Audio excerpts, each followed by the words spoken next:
Today we start our new chapter, Cash Book. Cash Book. This book is used for recording all transactions relating to cash receipts and cash payments. All banking transactions relating to receipts and payment are also recorded in this books. Students, cash book में हम लोग उन transaction को record करेंगे जो cash से related है, चाहे कैश रिसीप्ट्स हैं या कैश पेमेंट.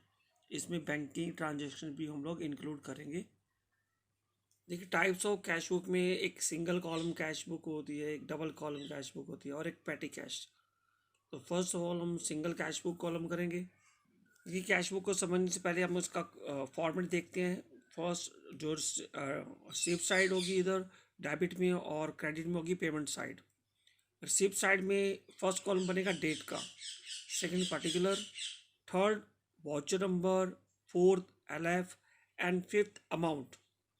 जितने 1 to 5 बनाए हैं सेम ऐसे 1 to 5 हमारी क्रेडिट साइड में बनेंगे.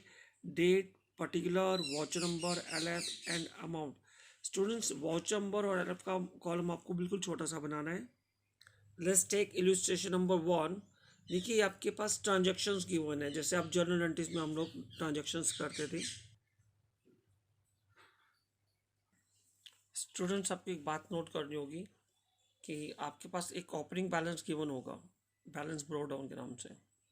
फिर आपको अगर रिसीप्ट्स होंगी तो 3 टाइप्स में होंगी.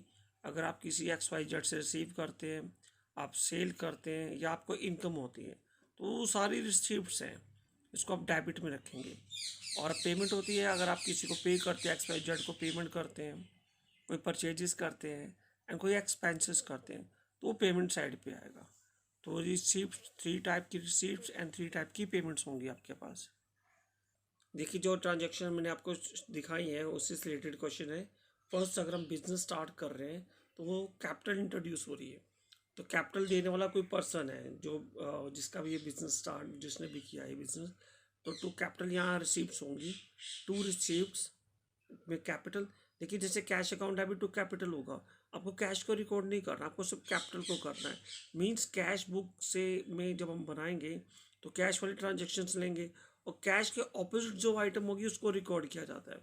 सेकेंड एंट्री जैसे मेरे पास सेल की है, तो cash account debit to sale. ठीक है. नेक्स्ट वन, सॉरी, फिर है ब्रॉड गुड्स फॉर कैश. अगर हम गुड परचेज कर रहे हैं, कैश में कर रहे हैं, तो purchases account debit to cash. तो परचेजेस डेबिट में है तो इसको बाय में लाएंगे, बाय परचेजेस, कैश के कॉल में उसका अमाउंट. नेक्स्ट वन है good purchase from Ravi on credit. तो इस ट्रांजेक्शन को हम लोग नहीं करेंगे क्योंकि रवि से हमने क्रेडिट लिया है. Next one, pay to Ravi. अगर हम रवि को पे कर रहे हैं तो Ravi account debit to cash account आएगा, तो बाय रवि आएगा. फिर कैश सेल है, नेक्स्ट वन पे हमने कैश सेल शो किया, टू सेल.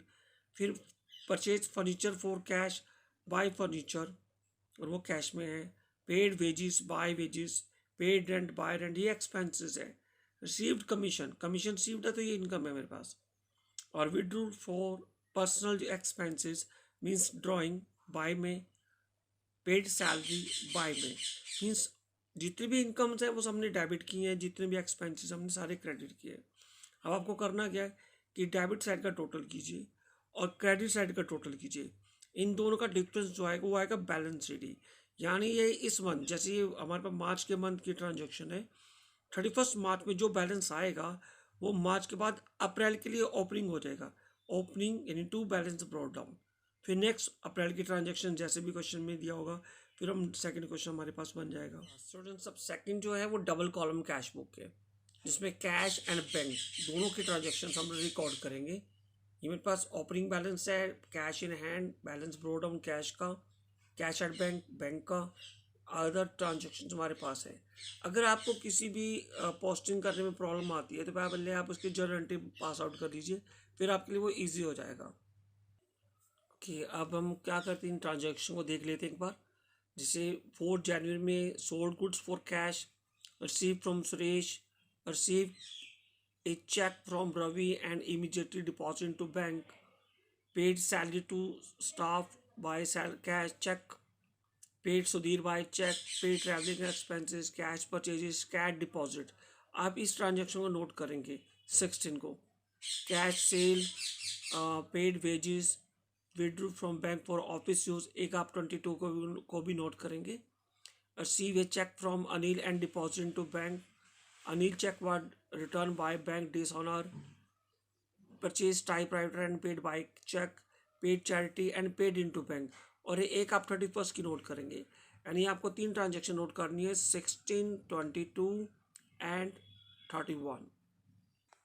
देखिए 16 में है डिपॉजिट इनटू बैंक। अगर हम इसकी जर्नलिटी पास आउट करें तो bank account debit to cash. तो जहाँ पर डिपॉजिट इनटू बैंक या विड्रॉल फ्रॉम बैंक करते हैं तो उन एंट्रीज को हम लोग कॉन्ट्रा एंट्री बोलते हैं। देखिए यहाँ पर कैश है और बैंक भी है। इट्स मीन्स अगर हम बैंक में डिपॉजिट कर रहे हैं तो हम अपने कैश का पैसा बैंक में डिपॉजिट कर रहे हैं, यानी कोई ना पेमेंट हो रही है ना रिसीप्ट हो रही है, इसको हम कॉन्ट्रा एंट्री बोलते हैं। तो ये बहुत साइड पे एंट्री बनेगी। देखिए जैसे मैंने लिखा है बैंक अकाउंट डेबिट 16 में बाय बैंक टू कैश। तो जब हम बैंक लिखेंगे तो कैश के कॉलम में अमाउंट आएगा, जब कैश लिखेंगे तो बैंक के कॉलम में अमाउंट आएगा। देखिए कैश में से विड्रॉल हुआ और ये बैंक में आ गया। ऐसे 22 में है, हमने 22 में withdrawal from bank for office use लिखा है, तो बैंक से हमने पैसा ऑफिस यूज के लिए निकाला है। तो यहाँ पर हमने कोई पेमेंट नहीं की अभी तक, ना हमने कोई रिसीप्ट की है। तो cash account debit to bank, ये इसके रिवर्स ऑर्डर में एंट्री बनेगी।